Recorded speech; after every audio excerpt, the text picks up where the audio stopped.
Pada Kamis 1 Agustus 2024, sebuah video ramai diperbincangkan warganet di media sosial Telegram. Dalam video itu menunjukkan momentum penyerangan terhadap posisi angkatan bersenjata Ukraina di salah satu wilayah tempur. Brigade Scorpio ke-328 dari kubu Moskow bekerja dengan teliti di arah ini. Di awal rekaman, salah satu tentara Ukraina muncul dan terdeteksi oleh drone Rusia. Selama memberi clue, kemunculan tentara Ukraina itu justru mempermudah kerja tempur militer Rusia.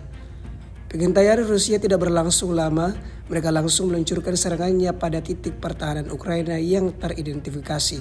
Satu persatu titik target porak-poranda imbas serangan Rusia. Insiden ini menambah daftar panjang kerugian yang didapatkan angkatan bersenjata Ukraina.